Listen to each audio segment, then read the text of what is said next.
은평구가 2년 넘게 추진해온 은평복지재단 설립에 제동이 걸렸습니다. 복지재단 설립 운영에 관한 조례안이 은평구의회 상임위원회 문턱을 넘지 못했습니다. 무선 인터넷을 활용한 복지 서비스가 확대되고 있습니다. 고독사 예방을 위한 스마트 플러그, 장애인 전용 주차 경보 시스템 등 스마트 기술 접목 범위가 넓어지고 있는데요. 정책 브리핑에서 자세한 내용 살펴봅니다. 전국 곳곳이 가을 단풍으로 울긋불긋합니다. 노란 가을에 과거 석탄을 싣고 다니던 산길이 흠뻑 물들었습니다. 행복하죠. 이 자전거 이게 이 두 발로 다 이렇게 다니는 게 엄청나게 행복한 하루였었습니다. 경치 최고죠. 여기 운탄고도 만항제 운탄고도 한백산. 경치는 최고입니다.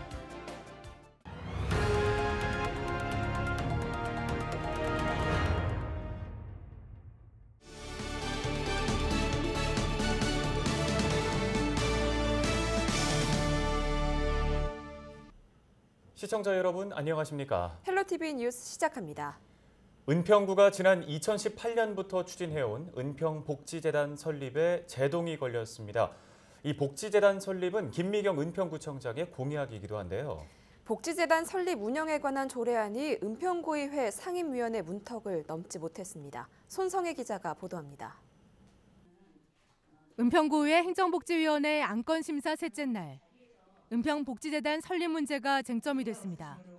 박세은 양기열 의원은 은평구의 재정 여건상 복지재단 설립은 시기상조라며 복지재단이 주민 복지 증진에 도움이 될지 의문이라고 지적했습니다. 복지 예산으로 가용할 수 있는 예산이 그렇게 크진 않습니다. 국가에서 복지 정책을 뿌려요. 시에서 또 뿌립니다. 지자체에서 복지재단을 만들어서 또 뿌린다고 가정을 할 때 지자체에서 100% 예산을 쏟아내서 정책을 만들어서 몇 년을 더 지속할 수 있을까요? 저희 민선 7기 시작하고 나서 약 200억의 신규 민간 위탁 비용이 늘어났고 신규 인건비만 어림잡아도 100억대 이상입니다. 과연 이 열악한 은평구 재원 안에서 꼭 필요한 사업을 펼쳐왔는지 무엇이 은평구를 위한 복지입니까? 과연 은평 구민의 혈세는 어떻게 지출되어야 합니까? 이에 대해 은평구는 복지재단의 주요 기능은 지역에 맞는 복지 정책을 개발하고 연구하는 것이라며 세밀한 복지 정책을 시행하기 위해서 재단은 필요하다고 강조했습니다. 정책을 우선적으로 개발해서 막 시행한다는 차원보다 일단 우리 기존에 지금 시행하고 있는 사업들이 그러니까 우리 공공에서도 마찬가지고 민간에서도 마찬가지고 우리 구가 사실은 여러 가지 집행 기능들을 하고 있는 기관들은 상당히 많은데 그동안에 어떤 기획이나 기획 조정이나 이런 정책 개발을 하는 기능들이 거의 이제 없다시피 했기 때문에 재단에서 그런 측면에서 재단의 역할이 중요하다고 생각이 들고요. 의원들은 이사장 등 직원 채용에 대해서도 우려를 나타냈습니다. 이사장의 요건에 대한 말이 돌고 있어요. 그래서 이미 내정이 되어 있다 이런 말들이 나오는데 이에 은평구는 사실이 아니라며 반박했습니다. 명예직입니다. 무보수에다가 비상급원에다가 이런 식으로 이제 진행을 아직 앞두고 있는 단계이지 그런 사실은 전혀 없습니다. 복지재단 설립 타당성 조사 과정에서 진행한 설문조사를 신뢰할 수 없다는 지적도 나왔습니다. 좋은 쪽으로의 어떤 답변을 유도하기 위한 질문이었다라고 생각이 듭니다. 예, 완벽하게 대표성 있는 샘플을 추출해내는 게 어렵다라는 단점을 갖고 있죠. 복지재단 설립 문제를 두고 의원 간 의견도 갈린 상황. 이 과정에서 의원 간 신경전이 벌어지기도 했습니다. 아까 전에 질문의 내용이 상임위와 본회의에서 의결을 통해 승인이 아니라 부결이 된다면 집행부에선 어떻게 하시겠습니까? 였습니다. 의회 의결은 무겁습니다. 부결되면 어떻게 하실 거냐라는 질문은 의회의 의사결정을 굉장히 폄훼하는 발언입니다. 복지재단의 추진 경과를 확인하며 지자체의 재정과 일부 개정에 대한 횟수를 얘기를 하며 조례의 통과 여부, 그러니까 의회의 상임이나 본회의장의 결정을 뭐 폄훼하거나 그렇게 하려는 뜻이 아니라 은평복지재단 설립 운영에 관한 조례안은 갑론을박이 반복되다 무기명 투표에 의해 찬성 4표, 반대 2표, 기권 3표로 부결됐습니다. 은평구의회 운영위원회 규정에 따르면 부결된 안건은 같은 내용으로는 다시 제출할 수 없고 내용을 변경한 후에 제출이 가능한 상황. 은평구는 조례안 내용 변경 등을 검토하고 있다고 밝혔습니다. 헬로티비 뉴스 손성혜입니다. 서울시 공공임대주택에서 자격 기준을 위반해 살고 있다가 적발된 사례가 연평균 400건에 육박하는 것으로 나타났습니다. 국회 국토교통위원회 조호섭 의원이 서울시에서 제출받은 자료를 보면 최근 5년간 서울시 공공임대주택 부적격 입주 건수는 1,800여 건입니다. 이 중 주택을 소유했다가 적발된 경우가 1,100여 건으로 절반을 넘었고 나머지는 소득 기준이나 부동산, 차량가액 초과 등이었습니다. 공공임대주택은 주거 취약계층에게 월 10만 원에서 30만 원대 임대료로 공급되는 주택으로 소득과 차량 가격에 상한을 두고 있습니다. 20일 저녁 6시 50분쯤 은평구 역촌동의 한 빌라 옥탑층에서 불이 났습니다. 이 불로 주택 안에 있던 주민 4명이 대피하고 2명이 소방대원에 의해 구조됐습니다. 다행히 다친 사람은 없었습니다. 경찰과 소방당국은 전기적 요인으로 불이 난 것으로 보고 정확한 화재의 원인을 조사하고 있습니다.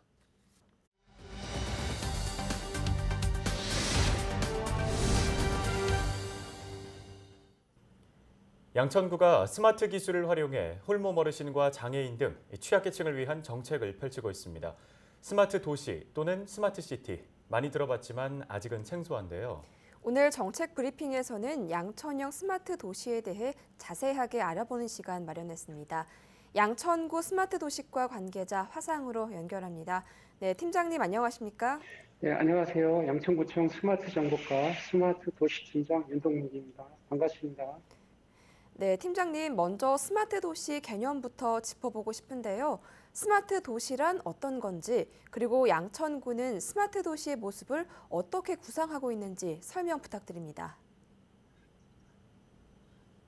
네, 그 스마트 도시란 첨단 정보통신 기술을 활용해서 도시 문제를 해결하고 국민의 편익을 증진하는 미래형 도시를 말하는데요. 우리 구는 2019년부터 다양한 스마트 도시 정책을 펼쳐왔습니다.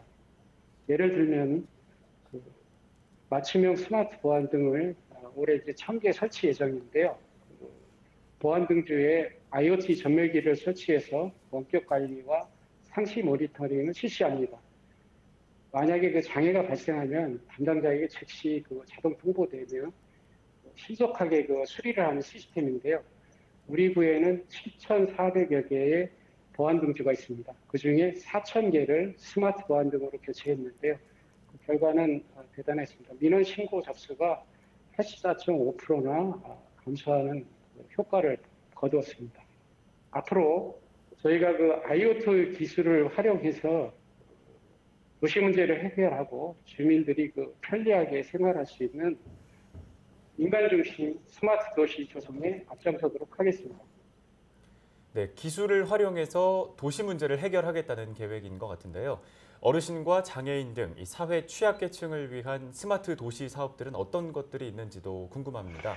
네, 우리 구에서는 그 다양한 분야에서 사회 취약계층을 위한 스마트 정책을 펼치고 있습니다. 예를 들면 홀몸 어르신 댁에 그 고독사 관리 스마트 플러그를 설치하고 있는데요.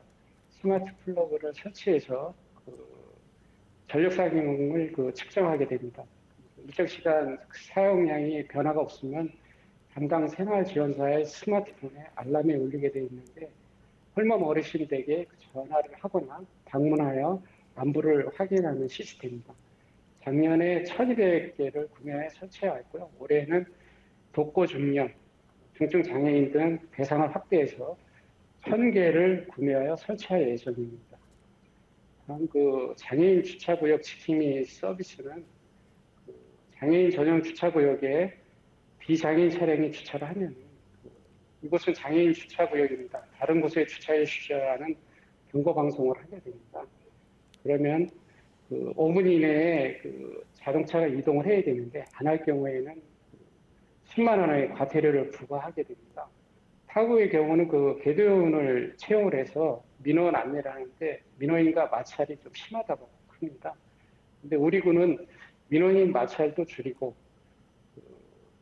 거리두기 방역수칙도 지키는 일석이조의 효과를 거두고 있습니다. 네, 마지막으로 안전 문제 해결을 위한 사업도 궁금합니다. 위급 상황이 발생했을 때 스마트 기술을 활용해서 국민의 안전을 지키기 위한 대책도 있죠? 네, 그 통합 플랫폼은 그 재난안전 긴급 상황과 사회적 약자 위기 상황 발생 시 양천 통합관제센터에서 관제 중인 CCTV 영상을 소방서와 경찰서에 실시간 제공해서 국민의 안전과 재산을 지키는 골든타임을 확보하게 됩니다.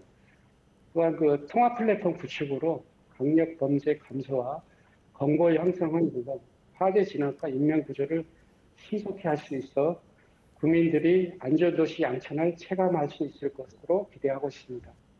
향후에는 그 법무부 전자팔찌 사용자 감시 서비스와 민간업체 보안관제 서비스까지 확대 연계하여 더욱더 안전하고 편리한 스마트 양천을 조성하겠습니다.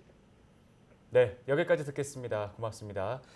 네, 지금까지 양천구 스마트 도시팀 윤동묵 팀장과 얘기 나눠봤습니다. 다음 소식 전해드립니다. 양천구가 조류 인플루엔자 특별 방역에 나서기로 했습니다. 양천구는 겨울 철새에 의한 고병원성 AI 유입 가능성에 대비해 조류 인플루엔자 특별 방역 대책을 추진한다고 밝혔습니다. 양천구에는 안양천 철새보호구역 한 곳이 관리 대상으로 지정돼 있는데요. 조류 인플루엔자 특별 방역 기간은 내년 2월 28일까지로 이 기간 동안 양천구는 가축 방역대책본부를 운영하고 야생조류 서식지 주변 방제 차량을 고정 배치합니다. 서울시가 서울 주요 관광특구의 외국어 관광 안내 표지판 표기 오류 정비에 나섭니다. 서울시는 이태원과 명동, 남대문 등 6개 관광특구의 안내 표지판을 점검한다고 밝혔습니다. 이를 위해 서울시는 외국어 관광 안내 표지판을 점검해 표기 오류 200여 건을 확인했습니다. 시는 다음 달까지 오류가 발견된 외국어 관광 안내 표지판에 스티커를 붙여 오타를 수정하는 등 보수할 계획입니다.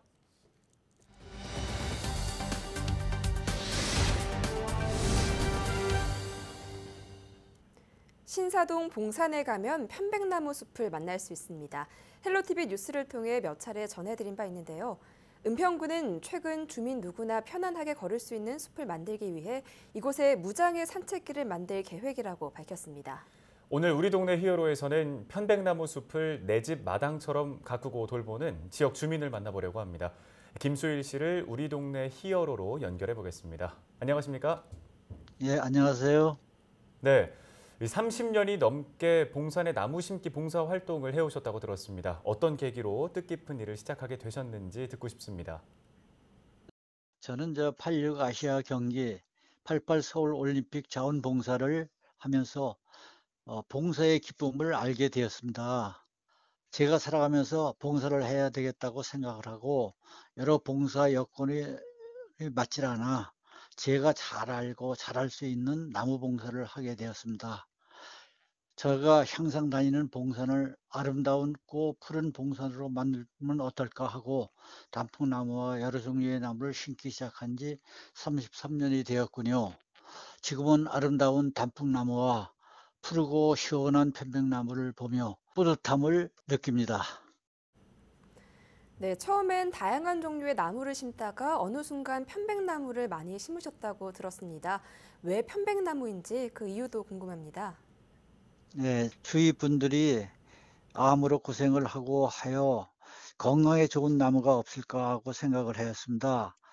근데 어느 분이 편백나무가 건강에 좋다고 하여 편백나무가 건강에 얼마나 좋은지를 알아보니 피톤치드와 천연 물질이 우리 몸에 무리 없이 흡수된다고 하여 살균, 향균, 진정, 스트레스, 아토피 해소에 좋다고 하여 제가 2010년에 10그루의 나무를 사다가 심었습니다.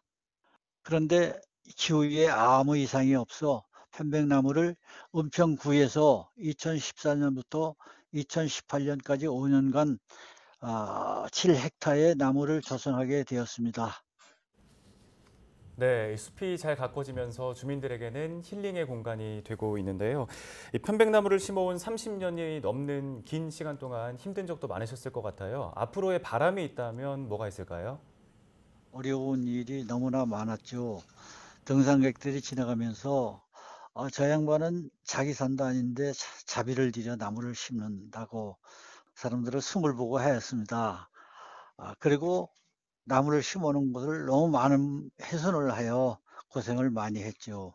그래서 서울시의원으로 계시던 김미경 현 은평구청장님을 찾아뵙고 어려운 말씀을 드려 도움을 청하였더니 흔쾌히 승낙을 하시고 시 예산을 많이 확보하여 편백나무를 키우는데 많은 도움이 되어 무럭무럭 자라는 나무를 보며 보람을 느낍니다.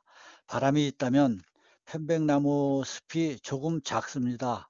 서울 시민을 수용하기에는 조금 더 넓혀야 되지 않을까요?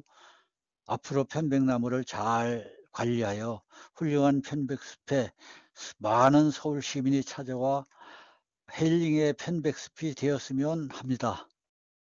네, 힐링이 필요한 요즘입니다. 말씀하신 것처럼 많은 시민분들께서 은평구의 편백나무 숲을 찾아서 건강도 좋아지고 기분도 정화시켜 보시길 바라겠습니다. 오늘 전화 연결 고맙습니다. 다음 소식입니다. 이 탄광이 있는 강원도 정선에는 석탄을 싣고 다니던 산길이 많습니다. 그중에서도 해발 1000m가 넘는 하늘길로 불리는 운탄고도라는 곳이 있는데요. 태백산맥과 소백산맥이 나눠지는 지점인데 낙엽송 숲이 만든 스카이라인이 그야말로 절경입니다. 박건상 기자의 보도입니다. 노랗게 물든 나무 사이로 수줍은 듯 숨어있는 오솔길.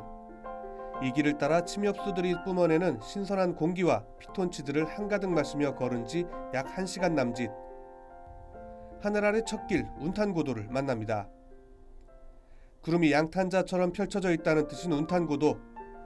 석탄 산업이 활성화되던 시절 운탄고도는 석탄을 실어 나르는 유일한 길이었습니다. 하지만 석탄 합리화 정책으로 광산이 문을 닫으면서 운탄고도도 잊혀졌습니다. 이렇게 검은 석탄가루가 날리던 길이 계절마다 새로운 빛을 뿜는 명품 트레킹 코스로 다시 태어난 겁니다.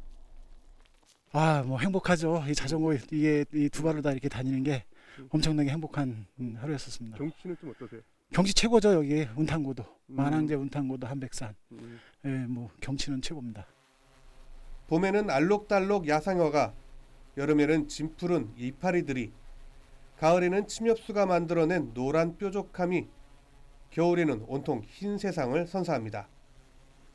운탄고도와 연결된 하늘길은 모두 40km 정도, 10여 개 코스로 구성됐는데 짧게는 15분 정도 산책 코스부터 길게는 3시간 이상 걸리는 등산 코스까지 다양합니다.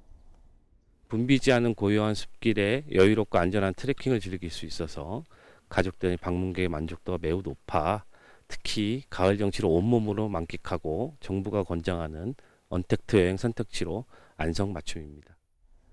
운탄고도의 가을은 더욱 새롭습니다. 노랗게 물든 낙엽송이 푸른 하늘과 맞닿으며 그려낸 쭉 뻗은 선은 평온함을 선물합니다. 네, 지금 제 뒤로 태백산 자락이 보이고 있습니다. 네, 그리고 지금 보시는 곳이 태백산맥에서 이어지는 소백산맥이 시작인 바로 소백산을 보실 수 있는데요. 이곳 운탄고도에서는 양대 산맥의 그 크고 웅장한 위용을 느껴볼 수 있습니다. 대자연의 위대함을 잠시 느낀 후 굽힘없이 하늘로 곱게 뻗은 낙엽송 숲 사이로 걸으면 마치 엄마의 품처럼 포근함마저 느낄 수 있습니다. 검은 석탄가루가 날리던 하늘 위 첫 길 운탄고도의 가을. 코로나19로 지친 몸과 마음에 평온함을 선물하기에 충분합니다. 헬로티비 뉴스 박건상입니다.